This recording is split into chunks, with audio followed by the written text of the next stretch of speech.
So did you guys hear? We're going back to the moon at the end of the month. All this time of not having the technology to go back, and conveniently, right at this point in time, we now can go back. Conveniently all within the same year that many people are awakening to the truth that we are living on a flat reality, a flat stationary earth. And that's been a big thing this year. A huge thing, and then all of a sudden, now we can't go back. So after all this time of not having the technology to go back, in the 1 year that many are starting to change their belief of the shape of our planet, and now they can conveniently go back. What timing is that? Considering the fact that we really cannot deny that over the last 50 years our technology and graphic design things have superiorly advanced. You know damn well it's gonna look real. You got Disney behind them. This is gonna be interesting to see. Questions concerning the flat earth. Let's talk about it. Now, why is it that the ancient Hebrew concept of the universe was a flat earth concept? And why is it that the Egyptians had this whole firmament concept going on as well? And if these ancient civilizations were more souped up on knowledge than we are, why did they believe it to be a firmament, thus being a flat earth, not round? Why did Wernher von Braun, the director of NASA's Marshall Space Flight Center, have Psalms 19 on his tombstone? And what is Psalms 19?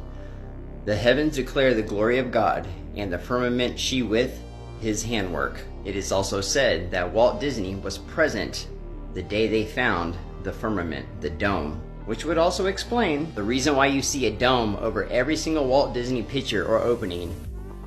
Oh, and you might want to look at Paramount Pictures too, but that's another story. And why is it that the government had Operation Fishbowl, where they supposedly tried to blow up the firmament? I don't know. Let's ask Dr. John Mack, the Department of Defense. Nothing has or ever will penetrate the glass dome. NASA, Project Fishbowl. And y'all might want to pause this and read all of this. So what do y'all think? Is it flat or is it round? Or is it just way larger than what we've been told? Look at the little penguins. Now, the only time we get to see them is if we go to a zoo or a refuge or a theme park, because they hail from here. You know, the no-no place. Now, they can only be found in the southern hemisphere, which makes sense because that's where the no-no place is. But did you know they can be found in South America, South Africa, the Galapagos Islands, Australia? Now, scientists say that they are found in these places because of either they were pulled onto fishing boats, taken for scientific reasons, or they swam because they can't fly. But the thing is, scientists also say that these little guys will only travel approximately 600 miles away from their nest, which then entails going back. So this one could make sense to me. The Drake Passage is about 500 miles from Cape Horn to the Shetland Island. That's plausible. But when we go to where the penguins are normally seen in Africa, these two distances are like tripled, quadrupled up to South Africa. Same with Australia. Now, trying to find any actual distances between the no-no place and a place in a country is nearly impossible. You have to use a map. Now, on this map, it shows that Australia's territories in the no-no place are all on one side. That makes total sense. But when you look at the coordinates on these maps and compare them, something is just not adding up. What else doesn't add up is that these little animals that hail from the no-no place, where it's apparently cold as shit, find their way to these other countries, but not to the United States, Canada, Europe. Why are they only found here, here, there, and here? Look at this. Notice the wall. Now take into account how far they can swim. Yep, that still makes sense. Now that makes sense. And now that makes sense. The three closest continents to the wall. They can't get anywhere else because they can't swim that far. I'm beginning to think that this isn't about endangered species and protecting nature.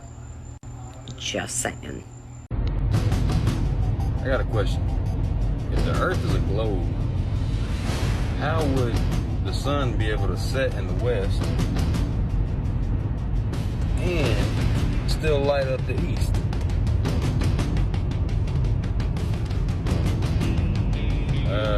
Something don't make sense to me.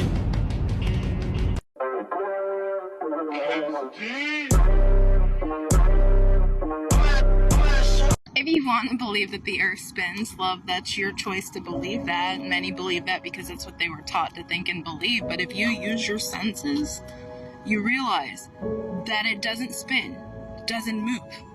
Do you know that if a helicopter takes off, it can literally hover in the same spot and never move? The earth underneath it doesn't move.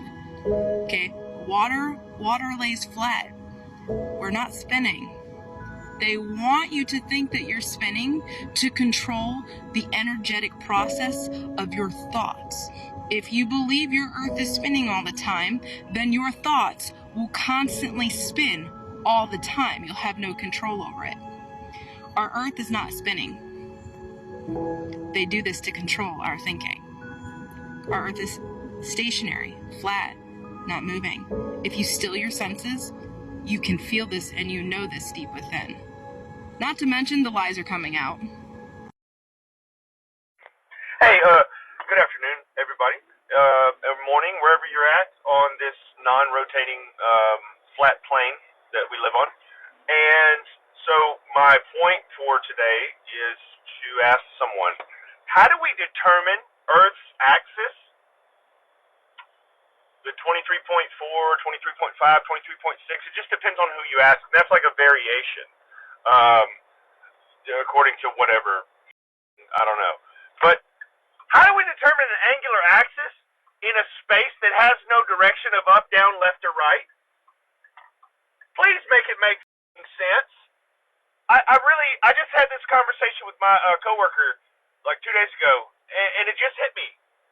If space has no directions in it, it's infinitely whatever, expanding, how the f*** do we determine an angular axis of our goddamn planet and the moon and all that bullshit? European Space Agency astronaut Samantha Cristoforetti on board of the International Space Station. And right now, I am enjoying my favorite pastime up here, looking out of the window at our marvelous planet Earth. We know we fly around the Earth once every 90 minutes, an hour and a half. So 15 to 16 times every day. Every time we fly around the Earth, we have a sunrise and a sunset. And we can enjoy all the diverse views and landscapes, the different seasons, the mountains, the oceans, the deserts, the cities. It's just so beautiful. You know, when I'm on Earth, when I have a quiet moment, I like to read. So I will find a quiet place and open up a book.